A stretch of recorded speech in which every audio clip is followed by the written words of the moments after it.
Everyone, good morning. তো এটা হচ্ছে 22শে জুলাইয়ের ব্লগ।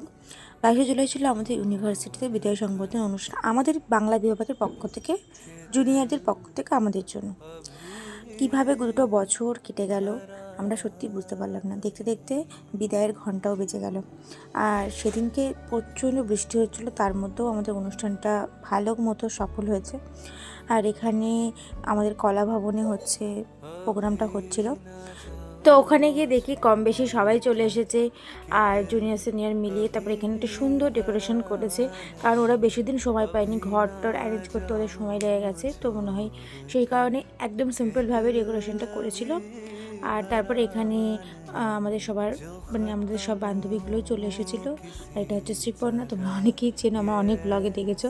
আর এখানে স্যার ম্যামরা হচ্ছে প্রদীপ জ্বালিয়ে প্রোগ্রামটা শুরু করেছিল। আর তারপরে ম্যামদের আগে বরণ করে নেওয়া হচ্ছিলো, তারপরে আমাদেরকে বরণ করে নেওয়া হচ্ছিলো। আর সবথেকে ইন্টারেস্টিং পার্ট হচ্ছে যে এই টুপিগুলো, যেটা আমার খুব ইচ্ছে ছিল যে আমাকে কেউ দেবে। আমি কলেজে ভেবেছিলাম, বাট কলেজে হয়নি, এটা ইউনিভার্সিটি এসে পূরণ হয়েছে। ইউনিভার্সিটি এসে আমার অনেক অনেক জিনিস পূরণ হয়েছে, যেমন আমি জীবনে কোনোদিনও একা কোথাও ঘুরতে যেতে পারিনি, সেটা ইউনিভার্সিটি এসে আমার পড়াশোনার সূত্রেই হোক, যে করেই হোক, আমি শান্তিনিকেতন যেতে পেরেছি ফার্স্ট টাইম শান্তিনিকেতন। আর সেটা একটা আলাদা এক্সপিরিয়েন্স হয়েছে।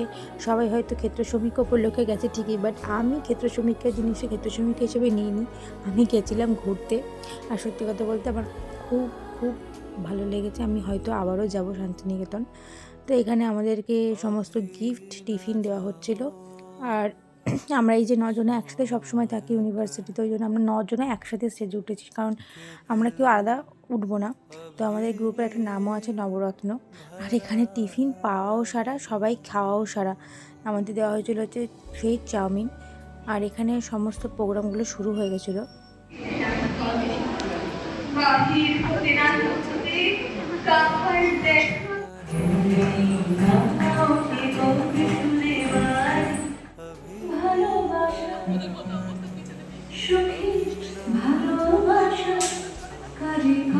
আর তারপরেই আসে সেই মুহূর্ত, যেই মুহূর্তটা আমরা সবাই কন্ট্রোল করছিলাম যে না, আমরা কাঁদবো না কাঁদবো না, কিন্তু যখন স্টেজে বোনদেরকে নাচ করতে দেখছিলাম, ইউনিভার্সিটি এসে প্রতিটা অনুষ্ঠান নিজেদেরকে প্রোগ্রাম করতে দেখেছি ওই স্টেজটাই। বাট আজকে আমরা অতিথি হিসাবে এসেছি প্রোগ্রাম দেখতে, নিজেদের বিদায় সংবর্ধনা অনুষ্ঠান দেখতে। তো সেটা একটা ইমোশনাল জায়গা, সেখানে থেকে কান্না অটোমেটিক চলে এসেছে সবার চোখে। তো সমস্ত স্যার ম্যাম, আমাদের প্রিয় প্রিয় স্যার ম্যামরা কিছু বলছিল, আমরাও অনেক কথা বলেছি। তো সব মিলিয়ে একটা সুন্দর প্রোগ্রাম হয়েছে। আর এটা হচ্ছে রাকিব স্যার, তার আগে রাজেশ স্যার বলেছে, আর এটা হচ্ছে ইন্দ্রজিৎ স্যার।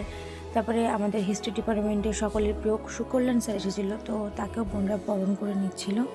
আর তারপরে আমাদের এই ঐতিহাসিক নাচ, উফ ভগবান, এই নিয়ে 3বার আমরা হচ্ছে নাচটা করেছি স্যারদের রিকোয়েস্টে। ফার্স্টে তো আমরা করেছিলাম দিদিদের বিদায় সংবর্ধনা অনুষ্ঠানে আগের বছর, আর তারপরে নবীনবরণ হয়েছিল বোনেদের, তখন আমরা করেছিলাম, ওটাও স্যার ম্যামদের রিকোয়েস্টে। আর নিজেদের বিদায় সংবর্ধনা অনুষ্ঠানেও আমরা এই নাচটা করেছি, সেটাও স্যার ম্যামদের রিকোয়েস্টে। আমি জানি না, এই নাচটা হয়তো সকলের খুব প্রিয়, আমাদের নিজেদের কাছেও খুব প্রিয়। আর আমরা সকলে মিলে যখন খুব আনন্দ করে করি নাচটা, আর খুব সুন্দর লাগে। উইদাউট প্র্যাকটিসে আমরা 2বার করেছি। আর এই নাচটা সবাই মিলে আমরা যখন এদের বিদায় সংবর্ধনা অনুষ্ঠানে করেছিলাম, তখন একদিনে নাচটা আমরা তুলেছিলাম। এখানে আমি সুস্মিতাই শুধুমাত্র নাচ জানি, বাকি সবাই নন ডান্সার, কেউ নাচ জানে না। সবাইকে জোর করে আমরা নাচ তুলিয়ে করিয়েছিলাম একটা স্মৃতি হিসেবে রাখার জন্য। আর এটা প্রতিবার এই নিয়ে 3বার হয়ে গেল। তো এরপরে আর কোনো অনুষ্ঠান আমরা করব না ইউনিভার্সিটিতে, এটা ভেবেই খুব খারাপ লাগছে যে আর কোনো নাচ টাচ করবো না, নাচ করতে পারবো না। কারণ ইউনিভার্সিটি ঢোকার পর থেকে পরপর যতগুলো অনুষ্ঠান হচ্ছে সব কটাতেই আমরা নাচ করেছি, কিছু না কিছু করেছি। তো সেই জিনিসটা একটু মিস করব। তো ঠিক আছে, সময় সময় তো যাবেই, আসবে যাবে মানুষ, সময় আসবে যাবে, দিন আসবে যাবে, সব কিছুই আসবে, সব কিছু স্মৃতি হবে।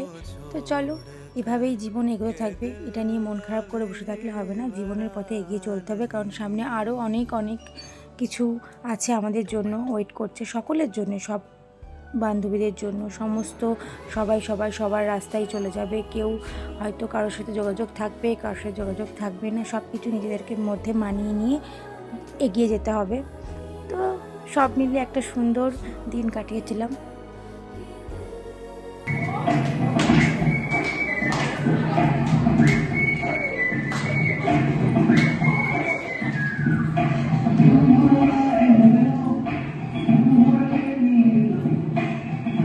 ব্লগটা খুব একটা গুছিয়ে করতে পারিনি, কারণ অনেক কিছু একসাথে হচ্ছিল, অনেক কান্নাকাটি, সব কিছু মিলিয়ে একটা সবসময় ফোন বার করে ভিডিও করাটা পসিবল হয়ে ওঠেনি।